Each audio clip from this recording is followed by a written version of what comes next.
Hello विद्यार्थियों, नमस्कार। स्वागत है आप सभी का आपके अपने YouTube channel allrounder study zone पर। साथियों, सीईटी 10+2 एग्जाम के एडमिट कार्ड तो क्या जारी हो चुका है। बिल्कुल साथियों, एडमिट कार्ड जारी होगा। अगर आपने नहीं निकाला तो एसओसी में जाकर आप निकाल सकते हो और अपना एग्जाम देख सकते हो। ठीक है। और साथियों, सीईटी 10+2 एग्जाम के लिए अब जितने भी दिन बचे हुए, इसमें आपको क्या करना है, मॉक टेस्ट देना है। क्या करना है, मॉक टेस्ट। जहां से भी मिले आपको, चाहे ऑफलाइन हो या ऑनलाइन हो, आपको ज्यादा से ज्यादा मॉक टेस्ट दे। मॉक टेस्ट में जितने भी नंबर आ रहे हैं उस पर एनालिसिस कीजिए। ठीक है।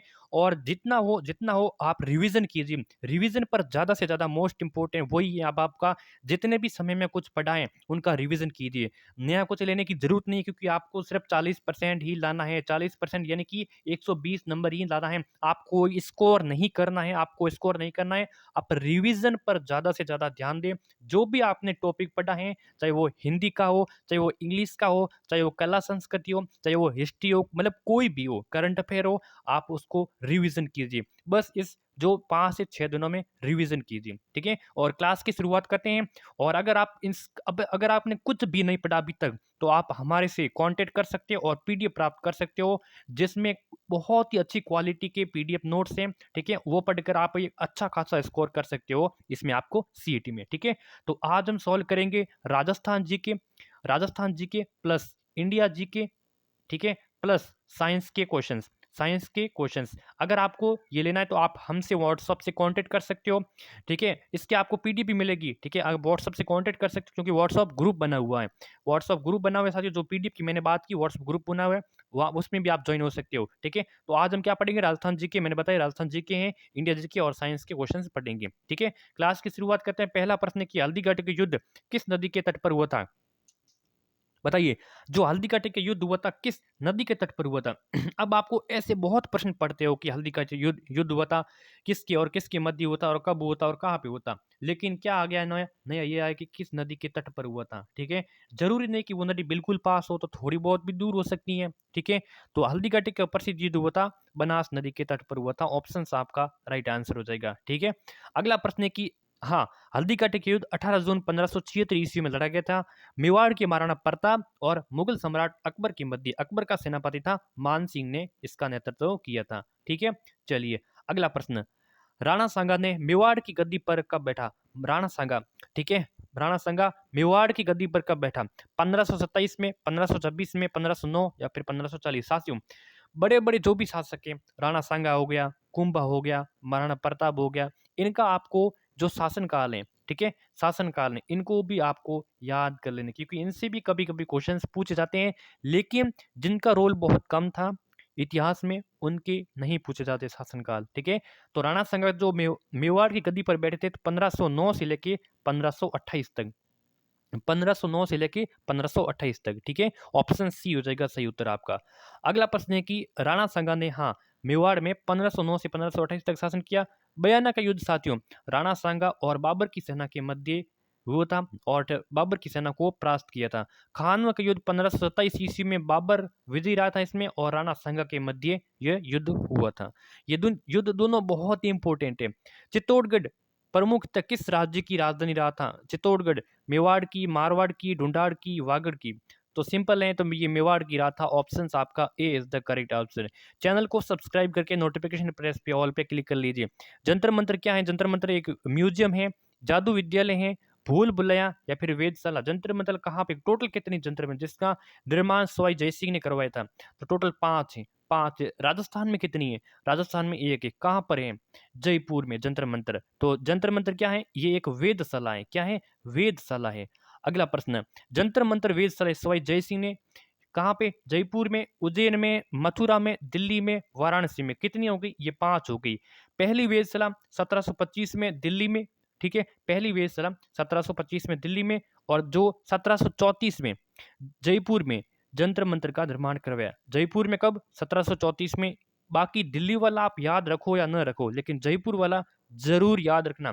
1734 में जयपुर में जंतर मंत्र का वेदशाला। लेकिन इसको भी आपको याद रखना, क्योंकि इंडिया जीके का भी रोल है। और सवाई जय सिंह कितनी, टोटल 5। झंडा ऊंचा रहे हमारा नामक गीत, इसके रचिता कौन है। देखिए, झंडा ऊंचा रहे हमारा, ठीक है, इसके रचिता कौन है। तो मैथिली शरण गुप्ता, रामधारी सिंह दिनकर, श्यामलाल गुप्ता या फिर सोनलाल द्विवेदी। तो झंडा ऊंचा रहे हमारा, इसके जो रचयिता हैं तो वो हैं कौन, श्यामलाल गुप्ता हैं, श्यामलाल गुप्ता हैं। क्लियर है, बिल्कुल क्लियर है।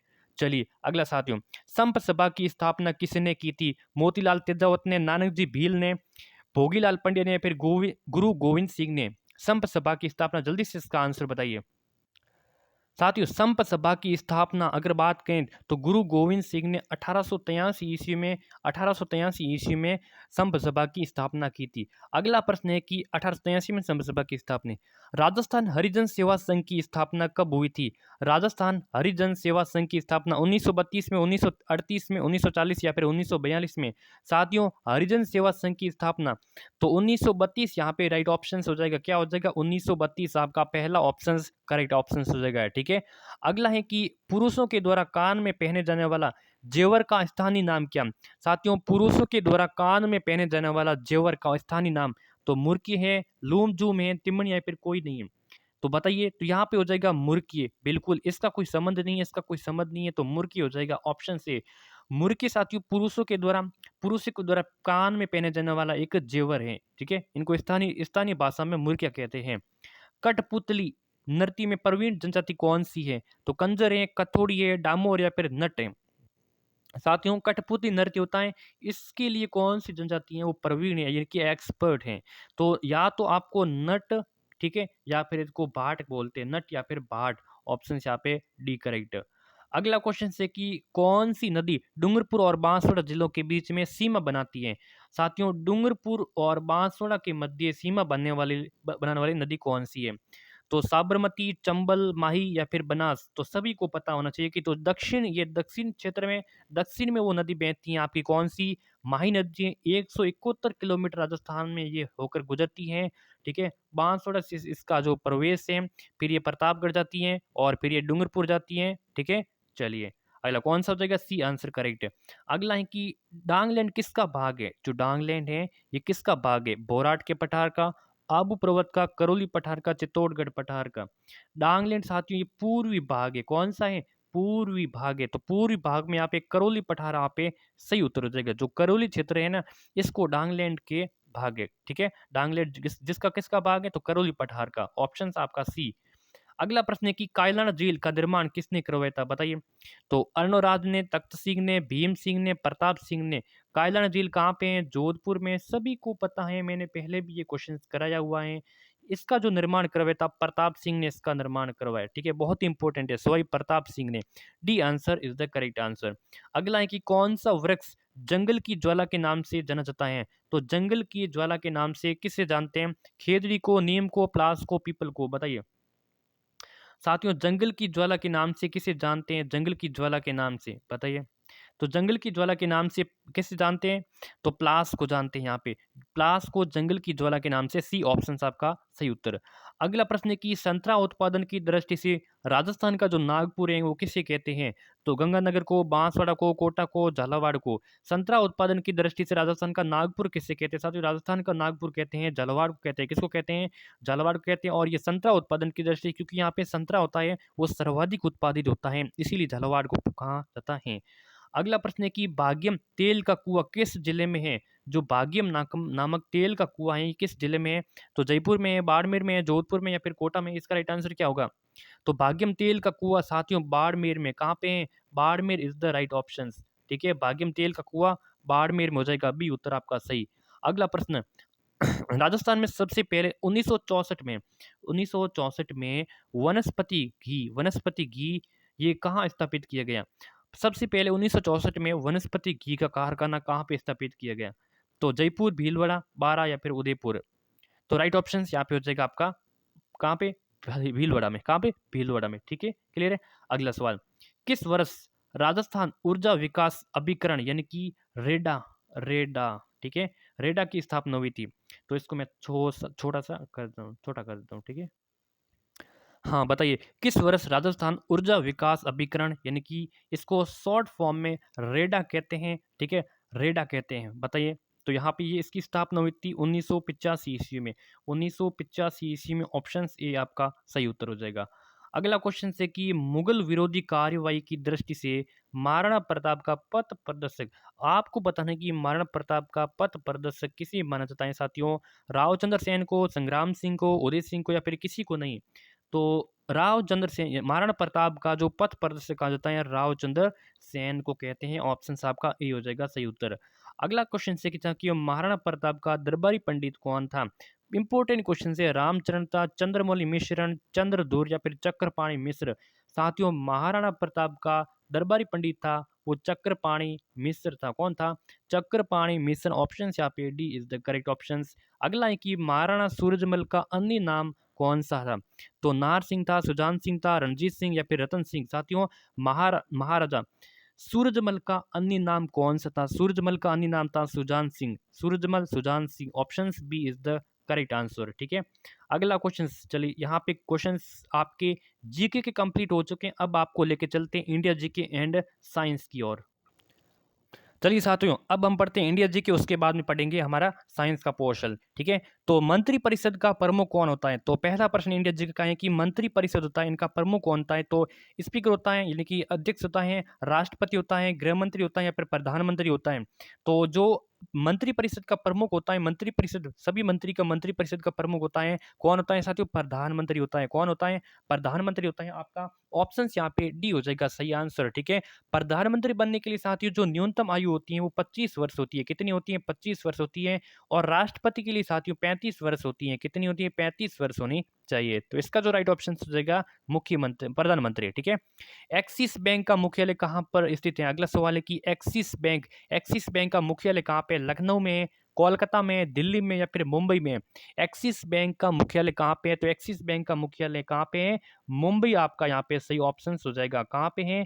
Mumbai is the right answer. ठीक है, चलिए अगला क्वेश्चन, गाइड किताब के लेखक कौन है? गाइड किताब है, इनके लेखक कौन है? तो चार्ल्स डिकेंस, आर के नारायण, रविंद्रनाथ टैगोर, या फिर इनमें से कोई नहीं? गाइड किताब है, गाइड किताब के लेखक हैं साथियों आर के नारायण है। कौन है? आर के नारायण है। जो भी आपकी पुस्तकें हैं इन पुस्तकों के लेखकों का नाम याद कर लेने। विश्व में सबसे अधिक गन्ने की पैदावारी कहाँ पे होती है? साथियों ब्राजील में होती है, साथियों भारत में होती है, साथियों अमेरिका में, फिर किन में से कोई नहीं? साथियों गन्ने की पैदावारी कहाँ पे होती है सर्वाधिक? तो सर्वाधिक होती है आपकी ब्राजील में होती है। कहाँ पे होती है? ब्राजील में होती है।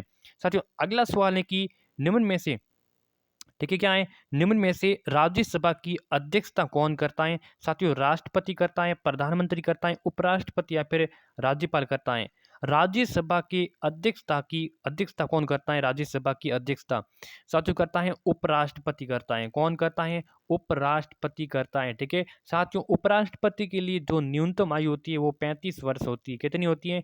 35 वर्ष होती है। इनका कार्यकाल पूछे तो कार्यकाल भी 5 वर्ष का ही होता है राष्ट्रपति के बराबर। अगला सवाल, निम्न में से सबसे अधिक साक्षरता वाला राज्य कौन सा है? सबसे अधिक साक्षरता वाला राज्य लक्षद्वीप है, केरल है, मिजोरम है, या फिर राजस्थान है? सबसे अधिक साक्षरता वाला राज्य कौन सा है? बहुत ही इंपॉर्टेंट क्वेश्चन है। तो केंद्र शासित प्रदेश भी हो सकता है या फिर आपका राज्य भी हो सकता है। तो वो केरल हो जाएगा। यहाँ पे ऑप्शन आपका बी सही उत्तर। केरल भारत का सबसे अधिक साक्षरता वाला राज्य है। भारत में अगर न्यूनतम साक्षरता दर वाला पूछिए, न्यूनतम साक्षरता, तो आपको करना है बिहार। बिहार में सबसे कम साक्षरता है। ठीक है, अगला प्रश्न है कि सर्वोच्च न्यायालय के न्यायाधीश की जो कितनी उम्र तक सेवा कर सकता है? सर्वोच्च न्यायालय के न्यायाधीश होते हैं, इनकी जो कितने उम्र तक ये सेवा कर सकते हैं? 70, 62, 65, 60? साथियों कितने? 65 वर्ष तक कर सकते हैं। ऑप्शन सी 65 वर्ष तक। भारत का जो सर्वोच्च न्यायालय में जो पद पर स्थापित रहने का जो न्यायाधीश का जो समय होता है 65 वर्ष की आयु तक होता है। और सर्वोच्च न्यायालय का न्यायाधीश ऐसा रह सकता है, इसके बाद में अनिवार्य रूप से वो सेवानिवृत्त भी हो सकता है। ठीक है, अगला है कि किमोनो किस देश का राष्ट्रीय परिधान है? इंडोनेशिया, मालदीव, जापान, इनमें से कोई नहीं? किमोनो किस देश का राष्ट्रीय परिधान है? तो यहाँ पे हो जाएगा सी आंसर सही, जापान का। ठीक है, अगला क्वेश्चन, गोल्फ खिलाड़ी विजय सिंह किस देश के नागरिक? अमेरिका, भारत, यूनाइटेड, या फिर फिजी? गोल्फ खिलाड़ी विजय सिंह किस देश के नागरिक? तो ये नागरिक थे फिजी देश के। इंडिया के नहीं थे। ठीक है, फिजी देश के थे। अगला है कि भारत का बिस्मारक किसे जानते हैं? भारत का बिस्मारक साथियों, भारत का बिस्मारक किसे कहते हैं? लाल बहादुर शास्त्री को, मोतीलाल नेहरू को, सरदार वल्लभ भाई पटेल को, महात्मा गांधी जी को। भारत का बिस्मारक साथियों कहते हैं, भारत का बिस्मारक सरदार वल्लभ भाई पटेल को कहते हैं, सरदार वल्लभ भाई पटेल को।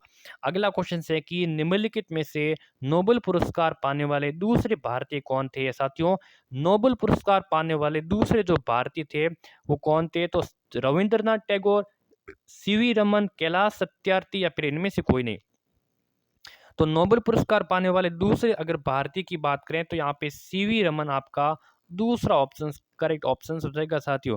अगला क्वेश्चन है कि भारत के ग्रांड ओल्ड मैन के नाम से जानते हैं, तो ग्रांड ओल्ड मैन के नाम से किसे जानते हैं साथियों? किसे जानते हैं? बिल्कुल दादा भाई नौरोजी को। क्या कहते हैं? दादा भाई नौरोजी को ग्रांड ओल्ड मैन के नाम से जानते हैं। ठीक है।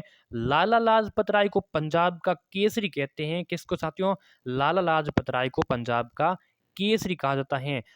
खान अब्दुल गफ्फार खान को क्या कहते हैं साथियों? तो इनको सीमांत गांधी कहते हैं। क्या कहते हैं? सीमांत गांधी कहते हैं। जो भी बताएं उनको याद कर लेना, बहुत ही इंपॉर्टेंट है। अक्षरधाम मंदिर किस राज्य में है? हरियाणा में, गुजरात में, तमिलनाडु में, इनमें से कोई नहीं। अक्षरधाम मंदिर बताइए किस राज्य में है? तो ये गुजरात में है। किस राज्य में? गुजरात में है साथियों। ठीक है। चलिए अगला क्वेश्चन अगला है कि भारत का कौन सा राज्य लीची का सर्वाधिक उपयोग करता है? तो बिहार है, महाराष्ट्र है, तमिलनाडु, राजस्थान। तो यहाँ पे लीची का सर्वाधिक उपयोग करता है, तो लीची का सर्वाधिक उपयोग बिहार करता है, बिहार। वाईफाई का पूरा नाम बताइए साथियों। वाईफाई का ये कंप्यूटर से संबंधित क्वेश्चन है साथियों, कंप्यूटर का क्वेश्चन आ गया यहाँ पे। तो वाईफाई का पूरा नाम क्या होता है? आप अगर बहुत बार वाईफाई का यूज करते हो फ्री में, चाहे आप लाइब्रेरी जाते हो या फिर किसी का भी करते हो, लेकिन आपको उसका वाईफाई का पूरा नाम है वो पता होना चाहिए।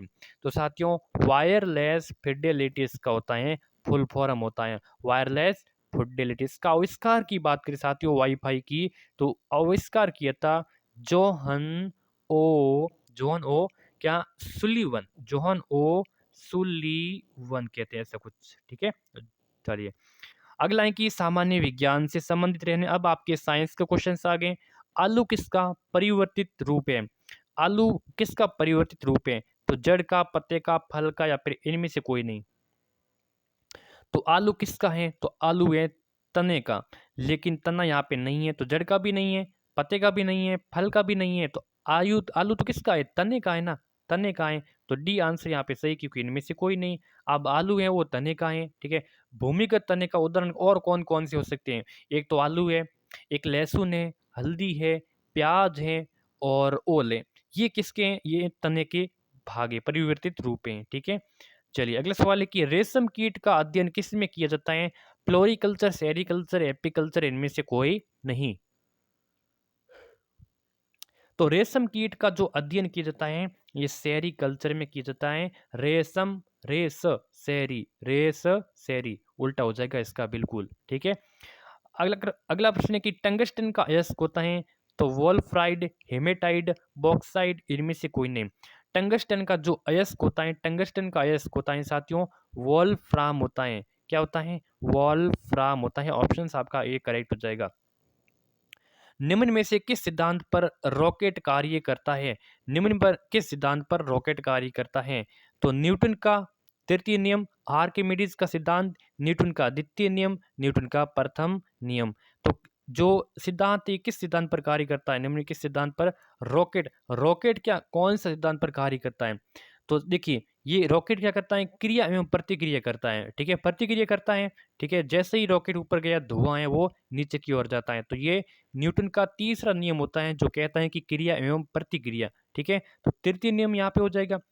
नियम के अनुसार प्रतिक्रिया के बराबर तथा विपरीत दिशा में प्रतिक्रिया होती है। किसकी दिशा में? विपरीत क्रिया, जो प्रतिक्रिया होती है वो विपरीत दिशा में होती है। ठीक है। चलिए अगला सवाल है कि हड्डियों का अध्ययन किस में किया जाता है? तो हड्डियों का अध्ययन कहलाता है ऑस्टियोलॉजी, कहलाता है एग्रीकल्चर, कहलाता है सेरिकल्चर, या फिर इनमें से कोई नहीं।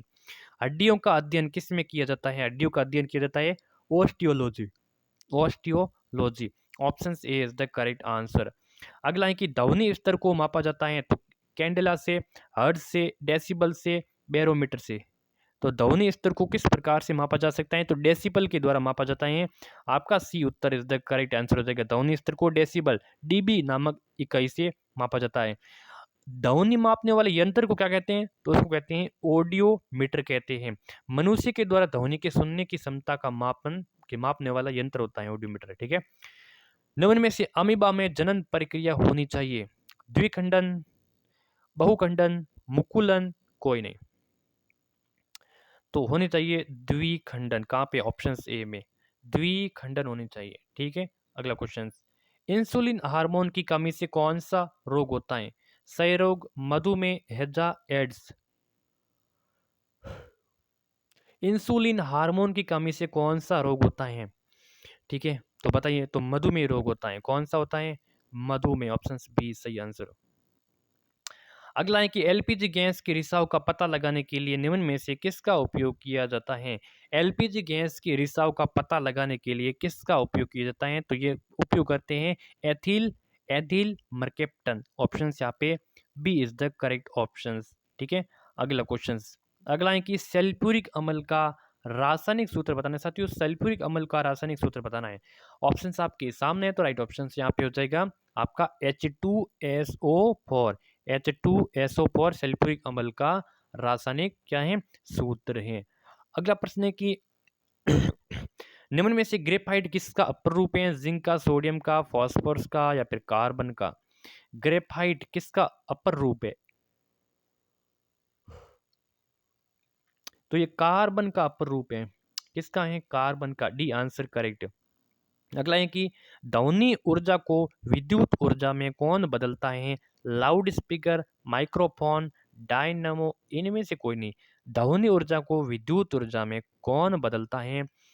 तो माइक्रोफोन बदलता है ध्वनि ऊर्जा को विद्युत ऊर्जा में। Answer B is the correct answer. अगला क्वेश्चन से कि हैजा रोग किस जीवाणु के कारण होता है?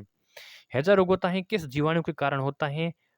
Vibrio cholerae, salmonella typhi, clostridium या फिर टिटेनी या फिर इनमें से कोई नहीं। क्लोस्ट्रीडियम टिटेनी, पता नहीं कैसे कैसे नाम है।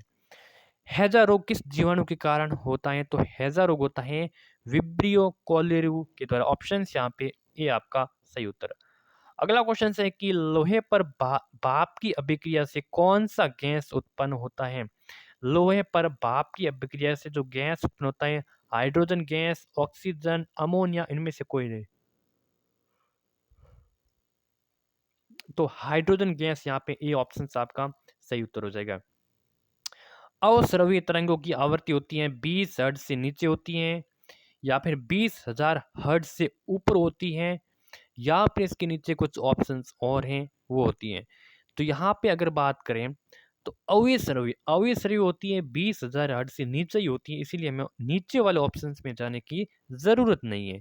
अवश्रव्य तरंगों की जो आवृत्ति होती है वो 20 हर्ट्ज यानी कि 20 SZ से 20 हर्ट्ज से नीचे होती है। अवश्रव्य 20 हर्ट्ज से नीचे। अगली होती है श्रव्य प्रास। श्रव्य प्रास जो होती है 20 हर्ट्ज से लेके 20,000 हर्ट्ज तक होती है और प्राश्रव्य होती है वो 20,000 से अधिक होती है, 20,000 से अधिक होती है, ठीक है। तो चलिए आज के सेशन में अगर आपको वीडियो पसंद आए लाइक कर देना। और हाँ, रीजनिंग के लिए अगर आपको रीजनिंग कहाँ से करनी है तो रीजनिंग के लिए व्हाट्सएप ग्रुप में आपको शामिल होना पड़ेगा। वहाँ पे मॉडल पेपर है, मैं भेजता रहता हूँ, तो आप उसमें ज़रूर शामिल हो जाइए व्हाट्सएप ग्रुप में। चैनल को सब्सक्राइब कर दीजिए, ठीक है। धन्यवाद।